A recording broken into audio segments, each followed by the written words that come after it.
Hello students, good evening to all of you. कैसे हैं आप सभी लोग? उम्मीद है स्वस्थ होंगे और घर पर मन लगाकर पढ़ाई कर रहे होंगे। तो पिछले लेक्चर में, लेक्चर नंबर 1 और 2 में हमने क्या क्या टॉपिक्स कंप्लीट किए। बॉन्ड क्या होता है, कॉज ऑफ बॉन्ड क्या होता है ना, स्टेबिलिटी होता है, स्टेबिलिटी कैसे आएगी। फिर हम लोगों ने आयनिक बॉन्ड के बारे में पढ़ा, आयनिक बॉन्ड की कैरेक्टरिस्टिक पढ़ी, कोवेलेंट बॉन्ड के बारे में पढ़ा, उसकी कैरेक्टरिस्टिक पढ़ी।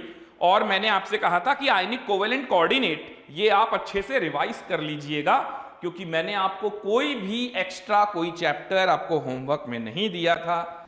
तो आज का लेक्चर हम लोग स्टार्ट करने वाले हैं ऑक्टेट रूल से, क्योंकि हम लोग आयनिक भी पढ़ चुके हैं, कोवेलेंट भी पढ़ चुके हैं। तो आज का लेक्चर हम लोग स्टार्ट करेंगे ऑक्टेट रूल और उसके फेलियर से। तो आज के लेक्चर में हम लोग ऑक्टेट रूल, उसका फेलियर और फिर कोवेलेंट कंपाउंड से रिलेटेड कुछ और भी इंटरेस्टिंग इंफॉर्मेशन समझेंगे। जो आपके पास जितने भी मॉड्यूल हैं या आपके पास जितने भी बुक्स हैं, उनमें से किसी में भी उसके बारे में कोई हिंट कुछ भी नहीं लिखा होगा, तो बिल्कुल नया सा कुछ आपको पढ़ने को मिलेगा। ओके, तो सबसे पहले, लेकिन उससे पहले हम लोग क्या करने वाले हैं, हम लोग ऑक्टेट रूल और उसके फेलियर देखने वाले हैं। तो ऑक्टेट रूल और उसके फेलियर, तो लुईस ऑक्टेट रूल, कॉसेल लुईस की ऑक्टेट थ्योरी थी और उसी के बारे में ऑक्टेट रूल के बारे में बताया गया। ऑक्टेट रूल क्या है, यह बात मैंने आपको शायद पहले भी बताई होगी, क्योंकि जब मैं आपको एटम स्टेबिलिटी का आइडिया बता रहा था तो उसी टाइम पे मैंने आपको ये सारी बातें बताई होंगी। फिर से एक बार जल्दी से समझ लीजिए। हर एलिमेंट स्टेबल होना चाहता है, मानते हैं ना आप लोग? हर एलिमेंट स्टेबल होना चाहता है। स्टेबिलिटी पाने के लिए वो कभी इलेक्ट्रॉन का लॉस करता है, कभी गेन करता है, कभी शेयर करता है। ठीक है, यानी कि आयनिक, कोवेलेंट, कोऑर्डिनेट, ये सारे बॉन्ड बनाता है। अब थोड़ा सा कॉसेल लुईस ऑक्टेट थ्योरी की बात समझते हैं। ये मैं नहीं कह रहा, ये कॉसेल और लुईस के ऑक्टेट रूल के जो पॉइंट्स हैं, मैं उनका थीसिस बोल रहा हूं, उनके इंपॉर्टेंट पॉइंट्स बता रहा हूं आपको। तो according to Kossel Lewis octet theory, हर element nearest noble gas configuration को अचीव करना चाहता है। हर element nearest noble gas configuration को अचीव करना चाहता है, यानी सेकेंड पीरियड में रखे हुए सभी एलिमेंट्स नियॉन जैसा बनना चाहते हैं, थर्ड पीरियड में सभी रखे हुए एलिमेंट्स आर्गन जैसा बनना चाहते हैं। ठीक है, यह बात पहले भी हो चुकी है कि सारे ये काम नहीं कर पाते हैं, तो कुछ जो स्टार्टिंग के 3 एलिमेंट्स हैं वो इलेक्ट्रॉन गेन करने की बजाय लूज करते हैं, और नियरेस्ट नोबल गैस कॉन्फ़िगरेशन, जैसे सेकेंड पीरियड के कौन कौन से एलिमेंट, लिथियम, बेरिलियम, बोरॉन, ये क्या करेंगे, इलेक्ट्रॉन गेन नहीं बल्कि लूज करके हीलियम बनेंगे, क्योंकि इन्हें बहुत अच्छे से पता है कि हम नियॉन नहीं बन पाएंगे। ठीक इसी तरह से थर्ड पीरियड के जो स्टार्टिंग के एलिमेंट हैं, सोडियम, मैग्नीशियम, एल्यूमिनियम, ये भी इलेक्ट्रॉन लूज करके आर्गन नहीं बल्कि नियॉन को अचीव करते हैं।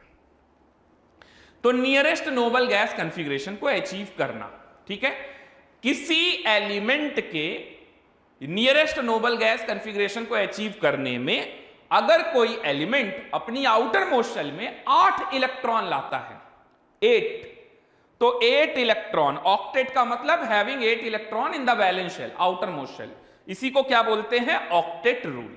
ठीक है, अब आप सोच रहे होंगे कि 8 electron in the valence shell ही क्यों? क्योंकि जितने भी नोबल गैस कॉन्फ़िगरेशन अगर आप देखेंगे तो उनकी वैलेंस शेल में 8 इलेक्ट्रॉन है, हीलियम को छोड़ के।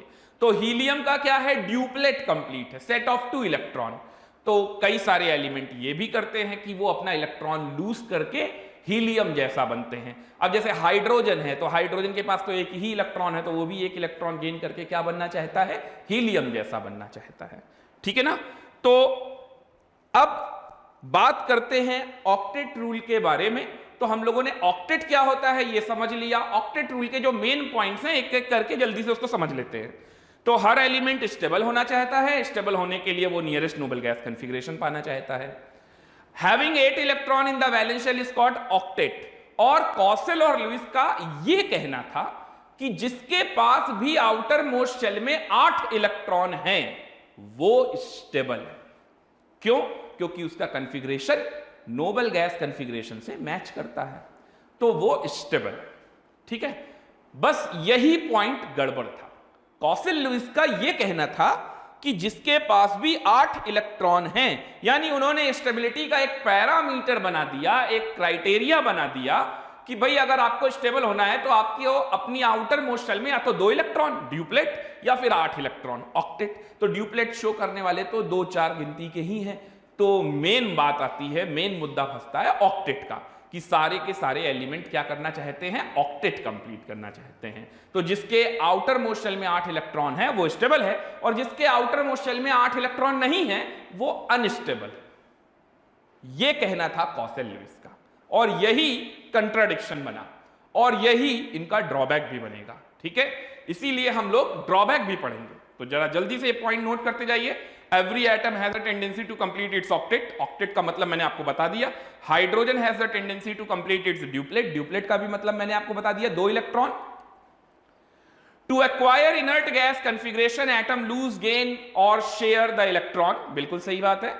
The tendency of atom to achieve 8 electron in their outermost shell या valence shell। outermost shell के बहुत सारे नाम मैंने आपको periodic table में बताए थे, valence shell, ultimate shell, outermost shell, anti penultimate। penultimate का मतलब अंदर वाला और anti का मतलब उसके बाहर वाला, है ना। तो anti penultimate, इसी को लुईस ऑक्टेट रूल कहते हैं। तो ये चारों पॉइंट जल्दी से नोट कीजिए आप लोग, ये चारों पॉइंट्स जल्दी से नोट करेंगे। क्लियर हुआ? चलिए अब एक्सेप्शन देखिए। एक्सेप्शन क्यों पढ़ रहे हैं पहले वो समझिए। मुझे इस बात से कोई तकलीफ नहीं है कि कॉसल लुईस ने अपनी ऑक्टेट थ्योरी में यह बात कही कि having 8 electron in the valence shell that means you are stable. बिल्कुल सही बात है। अगर किसी एलिमेंट के आउटर मोस्ट शेल में 8 इलेक्ट्रॉन है तो वो स्टेबल है। मुझे इससे कोई दिक्कत नहीं है और किसी को भी कोई दिक्कत नहीं होनी चाहिए। तो हम लोग बात कर रहे थे आउटर मोस्ट शेल में 8 इलेक्ट्रॉन जिसके पास है वो स्टेबल है। बिल्कुल सही बात है, इससे किसी का कोई भी कंट्राडिक्शन नहीं है। पहले ध्यान से समझिए, कंट्राडिक्शन किस बात से है? कंट्राडिक्शन इस बात से है कि अगर आउटर मोस्ट शेल में 8 इलेक्ट्रॉन नहीं हुए तो वो एलिमेंट, वो कंपाउंड अनस्टेबल है। यह गलत बात है। यानी बहुत सारे एलिमेंट ऐसे होंगे जो एलिमेंट या कंपाउंड में वो एलिमेंट का ऑक्टेट कंप्लीट नहीं होगा या 8 से ज्यादा होगा, ठीक है, लेकिन फिर भी वो स्टेबल है। वो कैसे? ये बात हम लोग एक्सेप्शन में जानेंगे। ओके, तो इसमें सबसे पहला पॉइंट, सबसे पहला हेडिंग आप लोग नोट करेंगे, इनकंप्लीट ऑक्टेट मॉलिक्यूल, यानी इलेक्ट्रॉन डेफिशिएंट मॉलिक्यूल, जिनके पास इलेक्ट्रॉन की कमी है। तो क्या क्या एक्सेप्शन है ऑक्टेट रूल के, ये आपको बहुत जल्दी से समझ में आने वाला है। देखिए, जैसे BeCl2, BeCl2, beryllium chloride, BeCl2। अब इसको ध्यान से समझिए। बेरिलियम सेंट्रल एटम है। कैसे पहचानते हैं? वो एलिमेंट जो लेस इलेक्ट्रोनेगेटिव हो और जो ज्यादा नंबर ऑफ बॉन्ड्स बनाता हो, उसे हम कहते हैं सेंट्रल एटम। और ये क्लोरीन के साथ 2 बॉन्ड बन रहे हैं बेरिलियम के। अब जरा ध्यान से समझिए कि बेरिलियम की आउटर मोस्ट शेल में कितने इलेक्ट्रॉन होंगे। बेरिलियम का एटॉमिक नंबर क्या होता है भाई, बताइए? 4। तो 1s2 2s2, outer most shell में 2 इलेक्ट्रॉन, आउटर मोस्ट शेल में 2 इलेक्ट्रॉन। अब ये 2 इलेक्ट्रॉन अगर होंगे तो ये 2 इलेक्ट्रॉन को मैं लुईस ऑक्टेट थ्योरी में ये भी बताया गया, डॉट और क्रॉस से रिप्रेजेंट करते हैं। मैंने आपको बताया था लेक्चर नंबर 2 में। तो ये क्रॉस से मैं रिप्रेजेंट कर दे रहा हूं बेरिलियम का इलेक्ट्रॉन और डॉट से रिप्रेजेंट कर दे रहा हूं क्लोरीन का। तो भाई क्लोरीन को भी 1 बॉन्ड बनाना है और बेरिलियम को 2 बॉन्ड बनाने, तो 2 बॉन्ड ये ऐसे बना रहा है, 2 सिंगल, ठीक है। अब यहां पर आप देखिए, क्लोरीन ने अपना 1 इलेक्ट्रॉन यहां रखा और बाकी के 6 इलेक्ट्रॉन यहां रखे। तो भाई इससे क्लोरीन का तो ऑक्टेट कंप्लीट होता दिखाई दे रहा है, 2 4 6 और ये 2 है ना। तो ये गिना तो इसका भी जाएगा और इसका भी जाएगा। और इसी तरीके से यहां पर भी इस वाले क्लोरीन का भी ऑक्टेट कंप्लीट होता दिखाई दे रहा है, 2 4 6 और 2 8। लेकिन क्या आपको बेरिलियम का ऑक्टेट कंप्लीट होता दिखाई दे रहा है? बिल्कुल नहीं। बेरिलियम का ऑक्टेट कंप्लीट होता मुझे नहीं दिखाई दे रहा, क्योंकि 2 और 2 4 ही है। तो यहां पर तो सिर्फ 4 इलेक्ट्रॉन है, और अगर 4 इलेक्ट्रॉन है इसका मतलब 8 के तो कम है, यानी इलेक्ट्रॉन डेफिशिएंट मॉलिक्यूल है। तो क्या ये स्टेबल नहीं है? क्या ये स्टेबल नहीं है? ऑक्टेट कंप्लीट नहीं है? बताइए स्टेबल होगा कि नहीं होगा? तो बिल्कुल होगा। क्यों? क्योंकि मैंने आपको बताया था केमिस्ट्री में स्टेबिलिटी का एक ऐसा रामबाण इलाज है, एक ऐसा स्टेबिलिटी का क्राइटेरिया है जिसके आगे सारे रूल, सारी थ्योरी, सारे फॉर्मूले सब फेल है। जो नेचर में एग्जिस्ट करता है वो स्टेबल होता है। तो बेरिलियम क्लोराइड एग्जिस्ट करेगा, तो बेरिलियम क्लोराइड अगर कंपाउंड एग्जिस्ट करता है इसका मतलब ये स्टेबल है। तो BeCl2 एक स्टेबल कंपाउंड है, जबकि इसका ऑक्टेट कंप्लीट नहीं है, तो ये इसका एक्सेप्शन बन गया, ड्रॉबैक बन गया ऑक्टेट रूल का। समझ में आ रहा है ना? तो 8 होने से स्टेबिलिटी होती है, बिल्कुल सही बात है, लेकिन सिर्फ 8 से स्टेबिलिटी आएगी, ये गलत बात है, यही कंट्राडिक्शन है। तो जरा आप एग्जाम्पल और भी लिख लीजिए जल्दी से। इसी तरह से और भी कई एग्जाम्पल है, जैसे कि BCl3 बोरॉन ट्राइक्लोराइड है ना, BCl3 AlCl3, BCl3 AlCl3, boron trifluoride BF3 इत्यादि। ठीक है, इतने ही बहुत है। तो इनका ऑक्टेट नहीं कंप्लीट है, इनके आउटर मोस्ट शेल में, सेंट्रल एटम के आउटर मोस्ट शेल में 8 से कम इलेक्ट्रॉन है, लेकिन फिर भी ये स्टेबल है। चलिए दूसरा देखते हैं। अब उनकी बात करते हैं जिनकी आउटर मोस्ट शेल में 8 से ज्यादा इलेक्ट्रॉन है। 8 से ज्यादा वाले, यानी 8 से कम वाले भी स्टेबल है, 8 से ज्यादा वाले भी स्टेबल है। ऐसा कौन सा एग्जाम्पल है? चलिए देखते हैं। ऐसा एग्जाम्पल है PCl5, और देखिए SF6, और देखिए IF7। ऐसे बहुत सारे एग्जाम्पल हो सकते हैं। अब ये कैसे स्टेबल है जरा समझिएगा, ये कैसे स्टेबल है। फॉस्फोरस हमारा हो गया सेंट्रल एटम, और फॉस्फोरस क्योंकि नाइट्रोजन फैमिली का है, नाइट्रोजन के नीचे रखा हुआ है, एटॉमिक नंबर 15 होता है, आप कॉन्फ़िगरेशन करके चेक कर लीजिए। आउटर मोस्ट शेल में कितने इलेक्ट्रॉन आएंगे? 5। अब 5 इलेक्ट्रॉन अगर आएंगे आउटर मोस्ट शेल में, तो इसको ऑक्टेट कंप्लीट करने के लिए कितने चाहिए? सिर्फ 3, यानी 3 क्लोरीन के साथ बॉन्ड बनाए और बाकी 2 को कह दे तुम लोग भागो यहां से। तो ऐसा तो होगा नहीं, क्योंकि PCl5 एग्जिस्ट करता है। तो यहां पर पांचों Cl बॉन्ड बनाएंगे, पांचों Cl बॉन्ड बनाएंगे, है ना। 5 Cl के साथ यहां पर बॉन्ड बन जाएगा, पांचों Cl के साथ बॉन्ड बन जाएगा।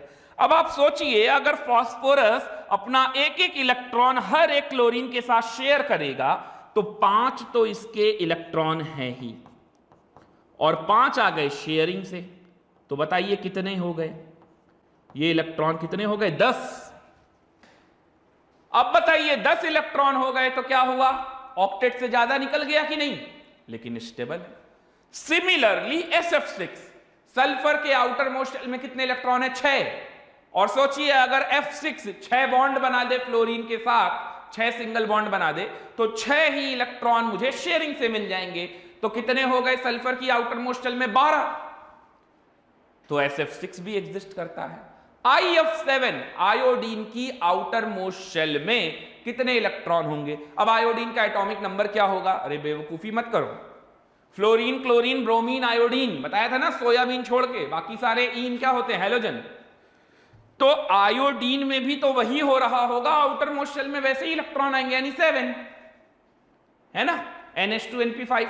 तो 7 इलेक्ट्रॉन हैं और 7 शेयरिंग से आ जाएंगे, तो कितने हो गए? 14। तो बताइए इन सब के पास तो 8 से ज्यादा इलेक्ट्रॉन है, लेकिन फिर भी ये एग्जिस्ट कर रहे हैं, यानी ये भी क्या हो गया? Exception of octet. ओके, जल्दी से नोट कीजिए ये दोनों पॉइंट, अभी और भी हैं। यहां तक कोई दिक्कत? तो पहले वाले में 8 से कम दिखे वो भी स्टेबल मिले, दूसरे वाले एक्सेप्शन में अपने को 8 से ज्यादा मिले, लेकिन ये भी स्टेबल है ना, और इनको सुपर ऑक्टेट मॉलिक्यूल बोलते हैं, यानी 8 से ज्यादा, expansion of octet, super octet. ठीक है, तो 2 एक्सेप्शन पॉइंट तो मैंने आपको बता दिए। और सोचिए ऑड इलेक्ट्रॉन स्पीशीज, आप ऑक्टेट रूल में आप क्या पढ़ रहे थे कि 8 इलेक्ट्रॉन जिसके पास है वो स्टेबल है। अरे 8 तो छोड़ो, जिसके पास ऑड इलेक्ट्रॉन है, ऑड नंबर में इलेक्ट्रॉन है, वो भी स्टेबल है। वो कैसे, देखिए ऑड इलेक्ट्रॉन स्पीशीज, ये सवाल बहुत पूछा जाता है। ऑड इलेक्ट्रॉन स्पीशीज कौन सा है, कौन सा नहीं है, 4 ऑप्शन बना देंगे और कहेंगे which of the following is a odd electron species, which of the following is not a odd electron species. तो ये इंपॉर्टेंट पॉइंट है, ध्यान रखिएगा, ठीक है। तो ऑड इलेक्ट्रॉन स्पीशीज में कौन कौन से आते हैं? NO, NO2, ClO2, ClO3 इत्यादि। अब ये इत्यादि एग्जाम्पल नहीं है, ठीक है। तो NO, NO2, ClO2, ClO3 ये सभी मॉलिक्यूल ऐसे हैं जो कि ये ऑड इलेक्ट्रॉन स्पीशीज हैं। अब ये ऑड इलेक्ट्रॉन स्पीशीज क्या होता है, चलिए आपको बताता हूं ऑड इलेक्ट्रॉन स्पीशीज क्या होता है। N और O, ठीक है। तो भाई देखो, नाइट्रोजन की आउटर मोस्ट शेल में है 5 इलेक्ट्रॉन और ऑक्सीजन की आउटर मोस्ट शेल में है 6 इलेक्ट्रॉन। मैं अगर ऑक्टेट वाली ही बात मानूं तो ऑक्सीजन को अपना ऑक्टेट कंप्लीट करने के लिए 2 इलेक्ट्रॉन चाहिए, यानी 2 बॉन्ड बनाएगा। अब वो डबल भी बना सकता है, 2 सिंगल भी बना सकता है। नाइट्रोजन को अपना ऑक्टेट कंप्लीट करने के लिए 3 बॉन्ड बनाने हैं। इसको 3 बनाने हैं, लेकिन उसको 3 नहीं बनाने, उसको तो 2 ही बनाने हैं। तो सोचिए आखिर इसका स्ट्रक्चर कैसे बनेगा। NO है ना। अब इलेक्ट्रॉन को वो आधा आधा ना कर देना, है ना। ये चॉकलेट नहीं है, आधी तुम शेयर कर लो, आधी हम शेयर कर ले, तो ये वाला काम नहीं करिएगा। तो इलेक्ट्रॉन हाफ इलेक्ट्रॉन तो इधर उधर जाएगा नहीं, ये ना कह देना 2.5 कर लेते हैं, 2 चाहिए 3 चाहिए, तो इलेक्ट्रॉन तो नंबर में ही जाएगा। चार्ज तो क्वांटाइज होता है ना बेटा। तो देखो, इसको 3 बनाने हैं, उसको 2 बॉन्ड बनाने हैं, तो भाई पहले 2 तो बना ही लेते हैं। ये क्रॉस वाला नाइट्रोजन का और ये डॉट वाला ऑक्सीजन का। ऑक्सीजन के पास 6 इलेक्ट्रॉन, 2 चले गए शेयरिंग में, 4 बच गए, ठीक है। और नाइट्रोजन के पास कितने बचे? 5 थे, 2 चले गए शेयरिंग में, कितने बचे? 3। अब ध्यान से देखो, ऑक्सीजन का ऑक्टेट हो गया कंप्लीट, 2 2 4 और 4 ये 8। शेयर्ड पेयर के इलेक्ट्रॉनों को दोनों लोग गिनते हैं अपने लिए, ठीक है ना। अब इस वाले नाइट्रोजन को देखो तो 4 और 3 7, तो ये 7 इलेक्ट्रॉन है और इसी 7 इलेक्ट्रॉन की वजह से हम इसको क्या बोलते हैं? Odd electron species. 7 इलेक्ट्रॉन है, इसीलिए हम इसको ऑड इलेक्ट्रॉन स्पीशीज बोलते हैं। अच्छा, NO का स्ट्रक्चर 2 तरह से बनता है। एक बात और याद रखिएगा, कई बार आपसे लोग पूछेंगे ऑड इलेक्ट्रॉन बॉन्ड क्या होता है, जरा वो बताओ। तो ऑड इलेक्ट्रॉन बॉन्ड क्या होता है वो भी समझ लीजिए। फिर से बनाइए N और O, ठीक है। अगर आपसे कोई कहे ऑड इलेक्ट्रॉन बॉन्ड बताओ, यानी एक बॉन्ड पे ध्यान दीजिए, अगर सिंगल बॉन्ड बनता है तो 2 इलेक्ट्रॉन, डबल बनता है तो 4, ट्रिपल बनता है तो 6, यानी ये सब तो इवन नंबर है। तो ऑड इलेक्ट्रॉन बॉन्ड का मतलब बॉन्ड पे ऑड इलेक्ट्रॉन, ये कैसे आएगा? इस बात को, जैसे ये ऑड इलेक्ट्रॉन एक है, ये जो 7 इलेक्ट्रॉन है, ये 7 इलेक्ट्रॉन चाहे ऐसे रखो या फिर आप क्या करो, यहां नाइट्रोजन अपने 2 इलेक्ट्रॉन दिखा दे और यहां पर एक लोन पेयर ही दिखाए। अच्छा, ये लोन पेयर क्या होता है? जो इलेक्ट्रॉन बॉन्ड बनाने में पार्टिसिपेट नहीं करता, यानी जो शेयर्ड में पार्टिसिपेट नहीं करता, ठीक है, उसे कहते हैं lone pair electron, unshared electron. जैसे ये नाइट्रोजन के 2 इलेक्ट्रॉन कैसे हैं? Lone pair electron. और पेयर क्या होता है? 2 इलेक्ट्रॉनों का। तो हम बोलेंगे एक लोन पेयर है और 2 लोन पेयर इलेक्ट्रॉन है। ध्यान दीजिए, एक लोन पेयर है और 2 लोन पेयर इलेक्ट्रॉन है। लोन पेयर के इलेक्ट्रॉन कितने हैं? 2, और पेयर कितना है? 1। जैसे ऑक्सीजन की बात करें तो ऑक्सीजन के पास कितने लोन पेयर हैं? तो लोन पेयर हैं 2, और लोन पेयर इलेक्ट्रॉन कितने हैं? उसके डबल, 4। तो इसी को बोलते हैं, जैसे इस वाले बॉन्ड पे आप देख सकते हैं कि इस वाले बॉन्ड पे 3 इलेक्ट्रॉन आ गए, इस वाले बॉन्ड पे 3 इलेक्ट्रॉन आ गए, देख रहे हैं ना। तो इसी को बोलते हैं ऑड इलेक्ट्रॉन बॉन्ड। अभी समझे? तो चाहे ऐसे बनाओ या ऐसे बनाओ, ठीक है। इसी तरह से NO2 है, इसी तरह से ClO2 है। चलिए एक आध और बता देता हूं। NO2 nitrogen, 2 oxygen.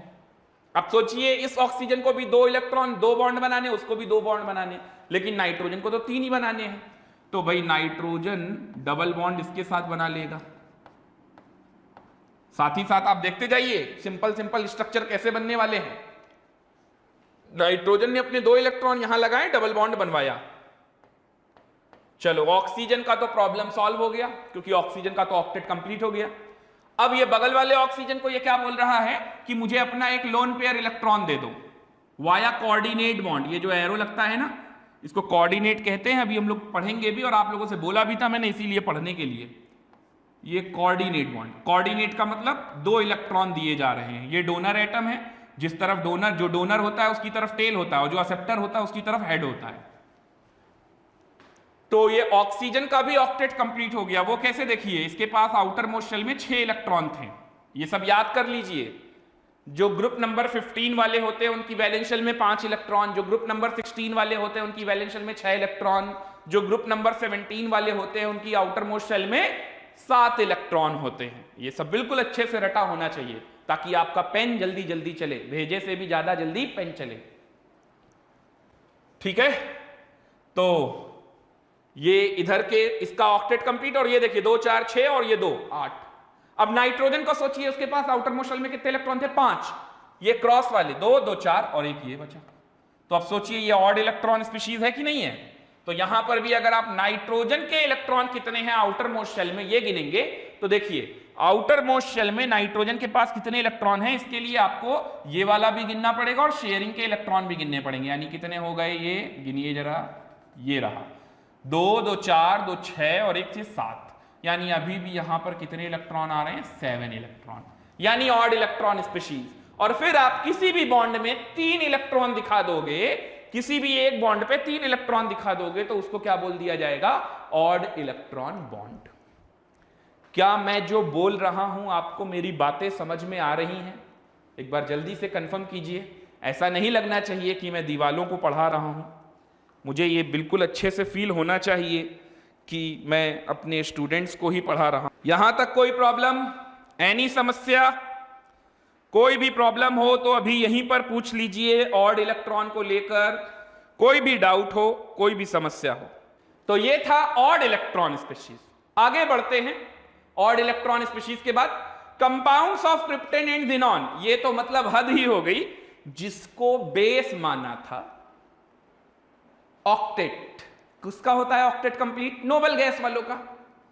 अब सोचो अगर noble gas element, inert gas वाले एलिमेंट, ग्रुप 18 के एलिमेंट अगर वाकई में स्टेबल हैं, तो स्टेबल है तो कंपाउंड क्यों बना रहे हैं, स्टेबल है तो बॉन्ड क्यों बना रहे हैं, स्टेबल हैं तो बॉन्ड क्यों बना रहे हैं। समझ में आ रहा है या नहीं आ रहा? यानी कि जिस चीज को हम बेस लेकर चल रहे थे कि भाई ऑक्टेट का मतलब सब इनके जैसा बनना चाहते हैं, क्यों?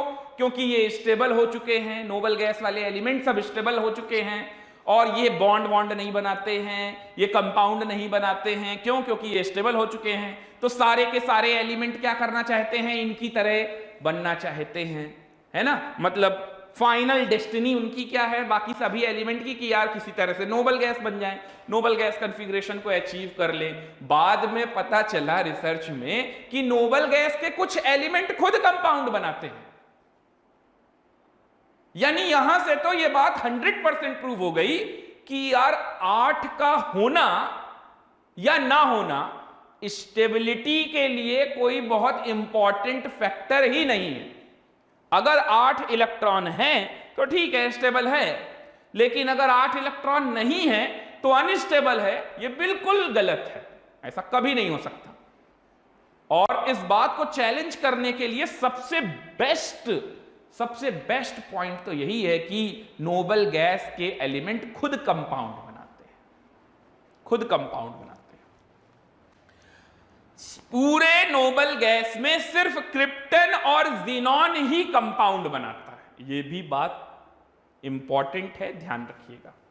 तो क्रिप्टन और जिनॉन सिर्फ यही कंपाउंड बनाते हैं।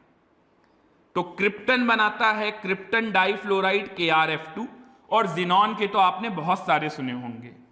जैसे मैं सबसे पहले आपको सुनाता हूं जिनॉन का और नोबल गैस का सबसे पहला एग्जिस्टिंग कंपाउंड जो रियल में एग्जिस्ट करता है। जिनॉन यानी कि नोबल गैस, सभी नोबल गैस में सबसे पहला एग्जिस्टिंग कंपाउंड, ये एक तरीके से जीके का भी क्वेश्चन हो गया है ना। तो वो कंपाउंड का नाम है XCPTF6, जिनॉन हेक्साफ्लोरोप्लैटिनेट, XCPTF6। ठीक है, अगर आपसे कोई कहे कि रियल और वर्चुअल ऐसा कुछ बोले तो रियल कंपाउंड है ये, जो एग्जिस्ट करता है। बाकी जिनॉन के और भी कंपाउंड हैं जिनकी हम स्टडी करते हैं, जैसे कि xenon difluoride XCF2, xenon tetrafluoride XCF4, xenon hexafluoride XCF6, ये सभी हैं। ठीक है, तो नोट कर लीजिए। तो ये compounds of krypton and xenon clear हुआ। चलिए एक और पॉइंट बचता है, pseudo inert configuration. Pseudo inert configuration, ठीक है। तो ये स्यूडो इनर्ट कॉन्फ़िगरेशन का मतलब देखिए, अभी थोड़ी देर पहले मैंने आपको बताया कि इनर्ट गैस वाले एलिमेंट भी, दो एलिमेंट क्रिप्टन और जिनॉन भी कंपाउंड बनाते हैं। अब स्यूडो मतलब झूठा वाला, इनर्ट गैस कॉन्फ़िगरेशन मतलब आपको लगेगा इनर्ट गैस कॉन्फ़िगरेशन, लेकिन वो झूठा वाला इनर्ट गैस कॉन्फ़िगरेशन। तो स्यूडो इनर्ट गैस कॉन्फ़िगरेशन का मतलब क्या होता है, इसको समझ लीजिए। तो इसका मतलब है having 18 electron in its valence shell. Outer most shell में कितने इलेक्ट्रॉन? 18 इलेक्ट्रॉन। वो कैसे भाई? वो ऐसे होगा कि NH2 होगा, NP6 होगा और ND10 होगा। NH2 होगा, NP6 होगा और ND10 होगा। तो यहां पर 2 और 6 और 2 यहां 10, तो ये टोटल कितने इलेक्ट्रॉन हो जाएंगे? 18 इलेक्ट्रॉन। अब बात ये आ रही है कि ये 18 इलेक्ट्रॉन का मतलब भी क्या हो जाएगा? स्यूडो इनर्ट, क्योंकि 8 इलेक्ट्रॉन का होना इनर्ट गैस कॉन्फ़िगरेशन, और अगर डी भी फुलफिल है तो उसको बोलते हैं स्यूडो इनर्ट, क्योंकि वो रियल में होता नहीं है, वो बनाया जाता है by the loss of electron, इसलिए स्यूडो वर्ड लगा है। देखिए कैसे, इसके मैं एग्जाम्पल लिखता हूं तो आप खुद ही समझ जाएंगे। इसके एग्जाम्पल क्या हो सकते हैं, देखिए जैसे जिंक ग्रुप नंबर 12 पे क्या करो? 2+ लगा दो, Zn2+, तो जिंक कैडमियम मरकरी पे 2+ लगा दो। जैसे कॉपर +1 लगा दो, सिल्वर +1 लगा दो, copper silver gold coinage metal पे +1 लगा दो, तो वो inert gas configuration, pseudo inert gas configuration show करने लगेगा। जैसे लेड Pb, इस पे 4+ लगा दो, स्यूडो इनर्ट गैस कॉन्फ़िगरेशन करने लगेगा शो। ठीक है, तो ये सब कौन से? D block element. कौन से? लेकिन ये लेड तो हमारा पी ब्लॉक एलिमेंट है, ज्यादातर इसमें डी ब्लॉक एलिमेंट होते हैं, तो ये लेड को साइड कर देते हैं। चलिए, तो हम लोग सिर्फ डी ब्लॉक के लिए बात करते हैं, तो उसमें ये आ जाएंगे। ठीक है, तो ये डी ब्लॉक एलिमेंट, इनको क्या बोलते हैं? Pseudo inert configuration. D block elements, इनको बोलेंगे स्यूडो इनर्ट कॉन्फ़िगरेशन। अब जरा कैसे है जरा समझिए। अगर मैं जिंक की बात करूं, जैसे जिंक को एग्जांपल ले लेता हूं, तो 30, तो 1s2 2s2 है ना, 4s2 3d10, और जरा उससे पहले सोचिए क्या हुआ होगा, तो 3s2 और 3p6, 3s2 3p6 4s2 3d10 है ना, तो ये 20 और 10 30 हो गया। अब यहाँ Zn पे 2+ अगर लगाना होगा तो मुझे 2 इलेक्ट्रॉन कहाँ से निकालना है? आउटर मोस्ट से, तो 1s2 2s2 2p6, पूरा ही लिख देता हूँ, 3s2 3p6 3d10, 3 वाले एक साथ ले आया, और 4s में क्या हो गया? 0। तो जरा देखिए ये टोटल कितने इलेक्ट्रॉन आपको दिख रहे हैं? 18 इलेक्ट्रॉन। यानी कि ये जो आप NH2 NP6 ND10 की बात समझ रहे हैं, इसमें N+1s में कितना होगा 0, N+1s में कितना होगा 0, यानी कि 3s2 3p6 3d10 तो है, लेकिन 4s में कितना है 0। तो इस तरह से ये स्यूडो इनर्ट गैस कॉन्फ़िगरेशन तैयार होते हैं और ये भी कंपाउंड्स बनाते हैं। Zn2+ के बहुत सारे कंपाउंड होते हैं, जिंक ऑक्साइड है, जिंक क्लोराइड है, जिंक सल्फेट है। ठीक है, क्या समझ में आया आपको ये लास्ट वाला point, pseudo inert gas configuration? Pseudo inert gas configuration वाली बात समझ में आ रही है? देख लीजिए जल्दी से। ठीक इसी तरह से कॉपर वाला भी है। कॉपर वाले में भी अगर आप करेंगे, ये तो आपको बताया था इलेक्ट्रॉनिक कॉन्फ़िगरेशन लिखना, 1s2 2s2 2p6 3s2 3p6 3d10। कई लोगों को कंफ्यूजन था कि सर आपने n+l रूल जब बताया था स्टार्टिंग में, तो आपने ये बताया था पीरियोडिक टेबल में कि पहले n+l रूल के अकॉर्डिंग भरेंगे, तो 3d पहले क्यों लिख देते हैं? 3d पहले नहीं लिख रहा हूं, 3 वाले एक साथ लिख रहा हूं। ठीक है, तो 4s आएगा और फिर 3d आएगा, ये बात बिल्कुल सही है। लेकिन कई बार आपको इलेक्ट्रॉनिक कॉन्फ़िगरेशन में ऐसे लिखा मिल जाएगा, तो उसका मतलब क्या होता है वो समझ लीजिए कि 3 वाले एक साथ लिख दिए और 4s 0। तो कॉपर 29 था, 4s 1 3d10 था, और एक इलेक्ट्रॉन निकालना था तो 4s 0 3d10। अभी भी कितने हो गए? 18 इलेक्ट्रॉन, 18 इलेक्ट्रॉन। कुछ समझ में आई बात? जल्दी से नोट करो। तो ये था हमारा स्यूडो इनर्ट कॉन्फ़िगरेशन। ठीक है, चलिए आगे बढ़ते हैं। TVSU कंसेप्ट, ये है एक नया कंसेप्ट। TVSU कंसेप्ट किसी किताब में नहीं मिलेगा, किसी मॉड्यूल में नहीं मिलेगा, है ना? तो ये बिल्कुल न्यू कंसेप्ट है, इसको समझिए। TVSU कंसेप्ट आखिर क्या होता है? देखिए, ऐसा नहीं है कोई बहुत भयंकर रॉकेट साइंस नहीं सिखाने वाला हूं, सिंपल सा कंसेप्ट है। मैं आपको ये बताना चाहता हूं कि 11th क्लास में खास करके ये प्रॉब्लम आती है, सर हमने केमिकल बॉन्डिंग तो पढ़ लिया, लेकिन अभी भी हमें एक चीज नहीं समझ में आती, how to draw structure. Structure कैसे बनाए कंपाउंड के? तो ये बात क्योंकि कोई सिखाता ही नहीं है, सब थ्योरी पे सब जितना पॉइंट लिखे हैं वो सब पढ़ाते चले जा रहे हैं, और जो स्ट्रक्चर आए कि हाँ ऐसे बनता है ऐसे बनता है, मतलब बच्चे को खुद ये नहीं समझ में आ रहा, खुद ये रियलाइज नहीं हो रहा, फील नहीं हो रहा कि यार हम खुद भी स्ट्रक्चर बना सकते हैं या नहीं। सिर्फ इस बात को, इस प्रॉब्लम को रिजॉल्व करने के लिए एक छोटा सा कंसेप्ट है, TVSU कंसेप्ट, ये सिखा रहा हूं।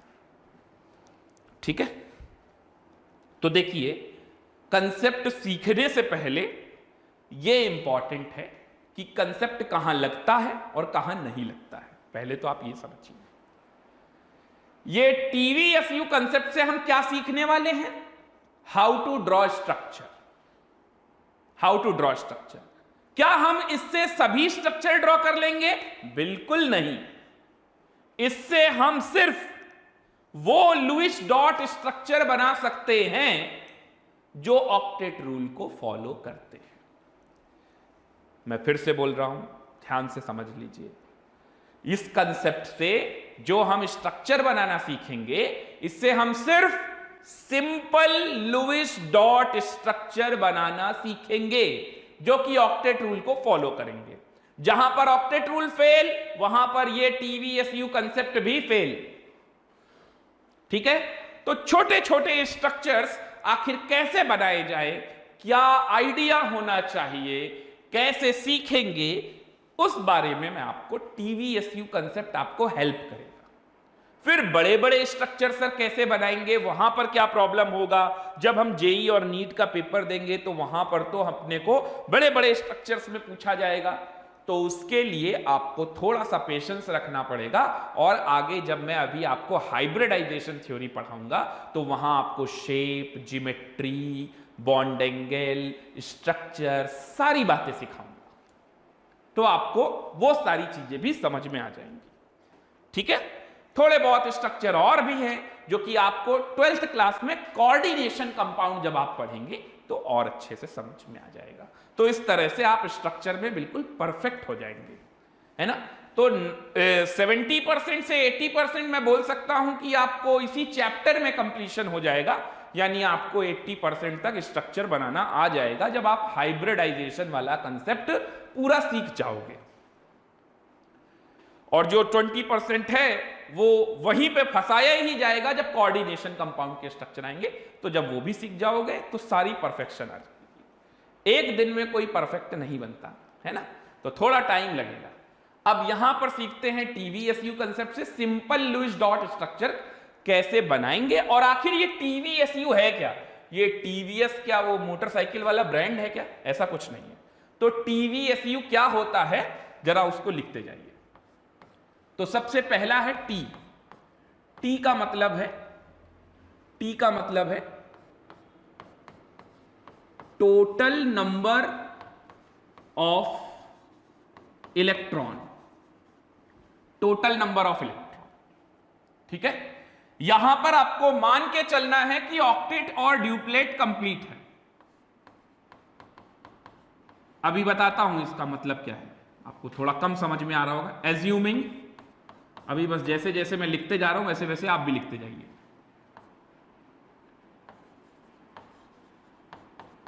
Duplet is completed.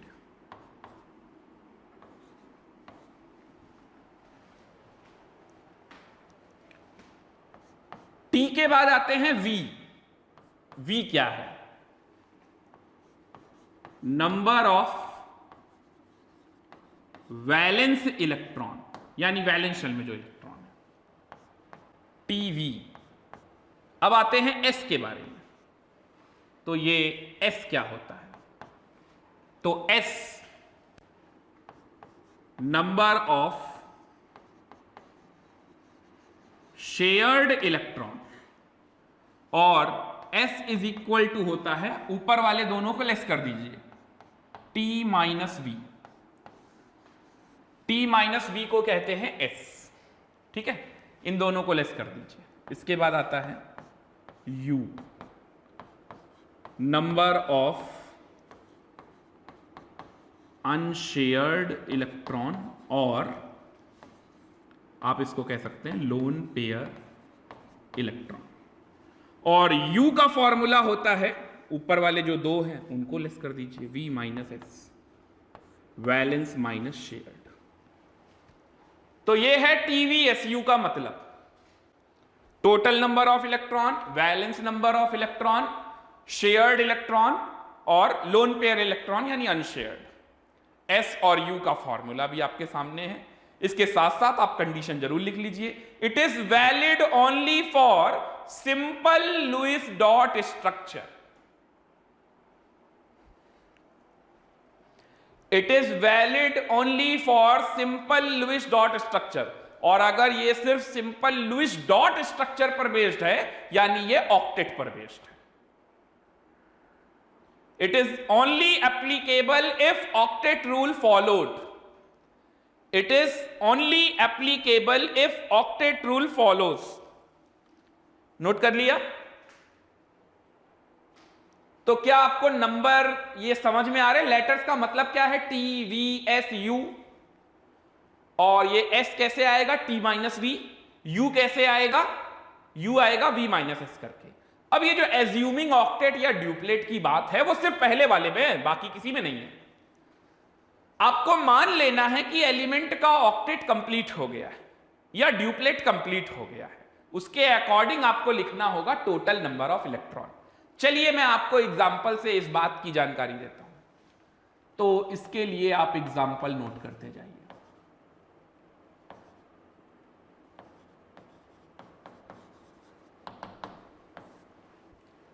तो मैं यहां पर कुछ अलग अलग टाइप के एग्जाम्पल ले लेता हूं। जैसे पहला एग्जाम्पल मैं ले रहा हूं एक एनायन का, कार्बोनेट। दूसरा एग्जाम्पल मैं ले लेता हूं एक केटाइनिक मॉलिक्यूल का, अमोनियम आयन। तीसरा मैं एग्जाम्पल ले लेता हूं एक न्यूट्रल मॉलिक्यूल का, अमोनिया। ऐसे पहले इन तीन से समझते हैं, एनायन, केटायन है ना, न्यूट्रल। इनमें मुझे टी वी एस यू निकालना सीखना है। तो देखिए सबसे पहला मैं बता रहा हूं T। Carbon outer most shell में कितने इलेक्ट्रॉन हैं? आउटर मोस्ट शेल में कार्बन के 4 इलेक्ट्रॉन हैं, लेकिन मुझे तो यहां टोटल नंबर ऑफ इलेक्ट्रॉन लिखना है, तो ये 2 माइनस आया होगा, इससे ऑक्टेट कंप्लीट हो गया होगा। तो अगर कार्बन का ऑक्टेट कंप्लीट हो गया तो उसके लिए मुझे कितना लिखना चाहिए? 8। कार्बन का ऑक्टेट कंप्लीट हो गया। अच्छा, ऑक्सीजन भी अपना ऑक्टेट कंप्लीट कर रहा होगा, तो ड्यूप्लेट कौन कंप्लीट करेगा? हाइड्रोजन। तो ऑक्सीजन अगर अपना ऑक्टेट कंप्लीट कर रहा होगा तो 8 इंटू 3।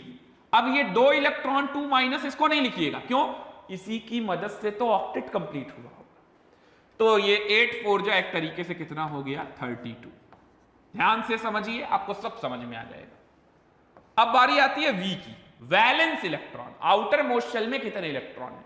तो कार्बन की आउटर मोस्ट शेल में कितने इलेक्ट्रॉन है भाई? 4। ऑक्सीजन की आउटर मोस्ट शेल में कितने इलेक्ट्रॉन होते हैं? 6। तो 6 इंटू 3, क्योंकि 3 ऑक्सीजन एटम है, प्लस 2 माइनस का मतलब 2 इलेक्ट्रॉन आए होंगे, और वो 2 इलेक्ट्रॉन अगर आए तो कहां आए? वैलेंस शेल में। तो वैलेंस इलेक्ट्रॉन में तो उसको भी गिना जाएगा 2। तो ये कितना हो गया? 18 और 2 20 और 4 24, 24। अब मुझे निकालना है S, शेयर्ड इलेक्ट्रॉन। तो वो T माइनस V करेंगे तो 32 माइनस 24 करेंगे तो कितना आ जाएगा?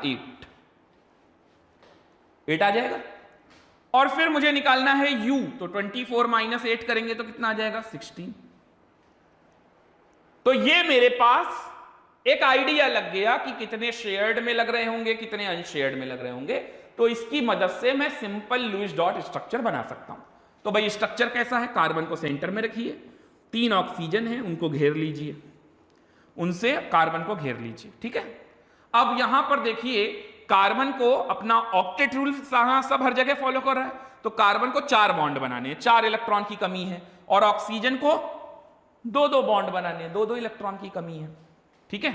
तो भाई ऐसे तो 2 2 4 और 2 6 हो जाएगा, और इसको तो 4 ही बॉन्ड बनाने हैं, तो इन दोनों को दे दीजिए माइनस, ठीक है। अब यहां पर देखिए, इनको सिर्फ 1 बॉन्ड बनाना होगा। वो क्यों? क्योंकि 1 माइनस से मिलने से 1 इलेक्ट्रॉन मिल गया, तो इनको 1 ही इलेक्ट्रॉन चाहिए ना, तो 1 इलेक्ट्रॉन चाहिए तो 1 बॉन्ड बनाएंगे। और ये वाले ऑक्सीजन को 2 बॉन्ड बनाने हैं अभी भी। तो जरा देखिए ध्यान से, यहां पर मैं अलग कलर से यूज करता हूं। ये कार्बन का इलेक्ट्रॉन है क्रॉस वाला, और ये ऑक्सीजन का डॉट वाला, ठीक है। ये ऑक्सीजन का डॉट वाला। तो ये देखिए कार्बन का ऑक्टेट कंप्लीट होता दिखाई दे रहा है आपको, 4 2 6 और 2 8। अब देखिए ऑक्सीजन के बारे में। ऑक्सीजन की आउटर मोस्ट शेल में कितने इलेक्ट्रॉन थे? 5, सॉरी 6 में से 1 चला गया तो 5 बचे।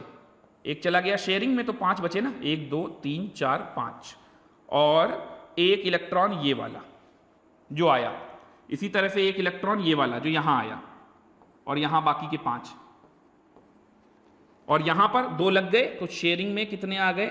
2 आ गए, तो अनशेयर्ड में कितने आ गए? 4। ये हो गया कार्बोनेट का स्ट्रक्चर। अब जरा ध्यान से सोचिए कि इस कार्बोनेट के स्ट्रक्चर में शेयर्ड इलेक्ट्रॉन कितने हैं? S, shared electron.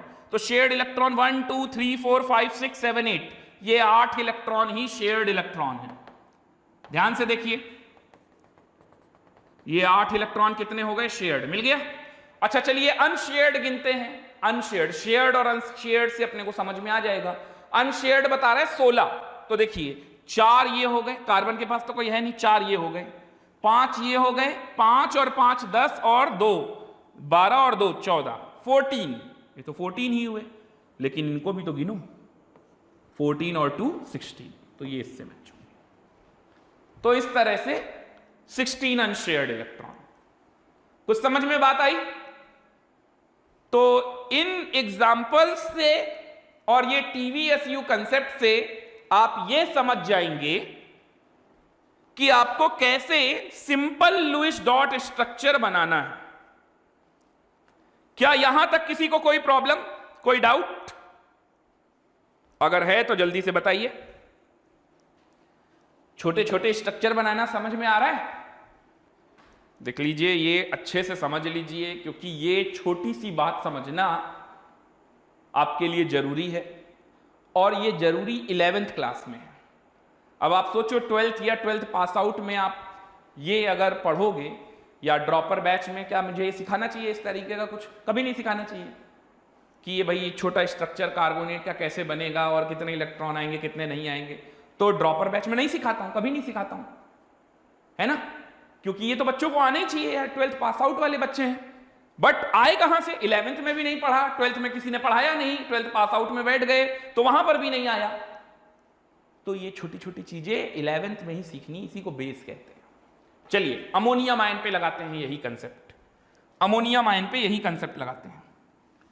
तो टी निकालते हैं भाई। नाइट्रोजन का तो ऑक्टेट कंप्लीट मान लिया, हाइड्रोजन ऑक्टेट नहीं ड्यूप्लेट कंप्लीट करेगा, तो ड्यूप्लेट के हिसाब से 2 into 4, 4 हाइड्रोजन है, ड्यूप्लेट कंप्लीट करेंगे 8 और 8 कितना हो गया? 16। ये प्लस का कोई मतलब नहीं है, क्योंकि प्लस और माइनस की वजह से ही तो ऑक्टेट या ड्यूप्लेट कंप्लीट हुआ होगा, जो हमने एज्यूम किया। अब समझ में आया?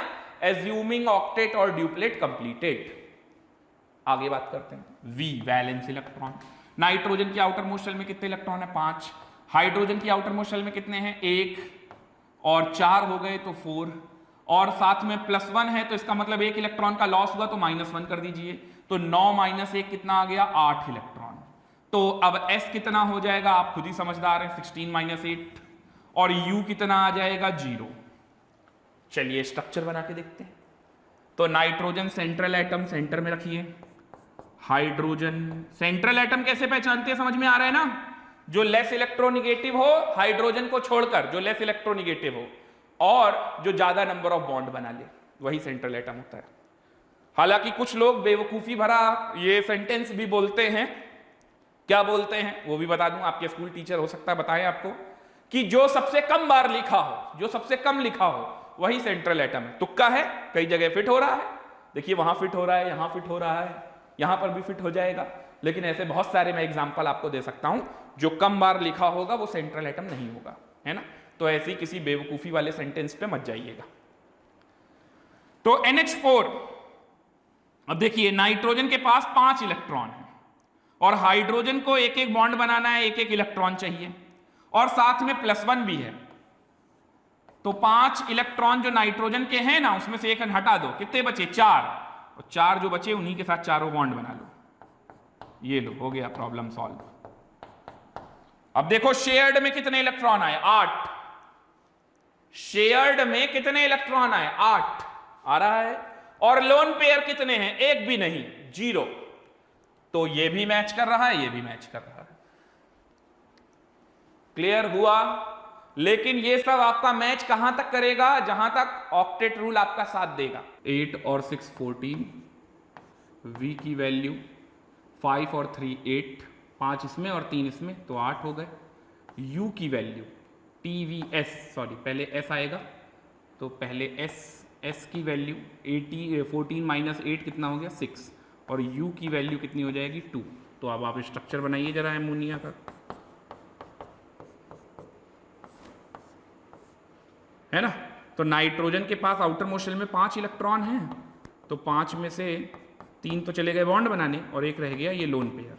Lone pair 1, lone pair electron 2, तो अनशेयर्ड यानी कि लोन पेयर इलेक्ट्रॉन कितने हैं? ये 2, देखिए, और शेयर्ड 2 4 6, ये शेयर्ड 6। समझ में आया? देख लीजिए जल्दी से।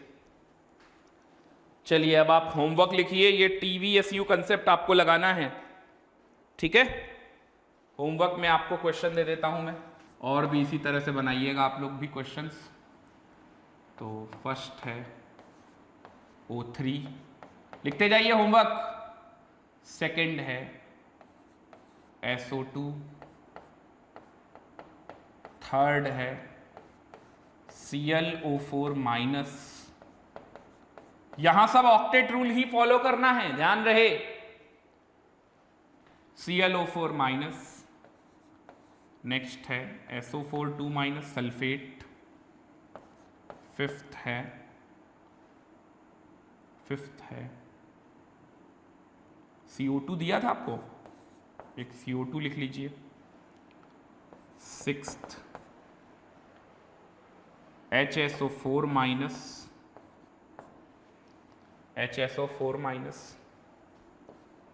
Seventh SO3 2-। ठीक है। तो इन सब में आपको अप्लाई करना है TVSU concept, apply TVSU concept, TVSU concept. Also draw structure, also draw structure. Okay, तो ये होमवर्क में ये क्वेश्चंस मैं देके जा रहा हूं, तो अगले टर्न पे सभी लोगों का आंसर रेडी होना चाहिए। T equal to V equal to S equal to ऐसे आपको कमेंट बॉक्स में टाइप करना रहेगा। स्ट्रक्चर तो आप ड्रॉ नहीं कर पाओगे कमेंट बॉक्स में, लेकिन आप TVSU की वैल्यू लिखते जाइएगा। ओके, तो आज का लेक्चर हम यहीं पे एंड करते हैं। आज के लिए इतना ही, तब तक के लिए गुड नाइट, शुभ रात्रि, शब्बा खैर, bye bye to all of you.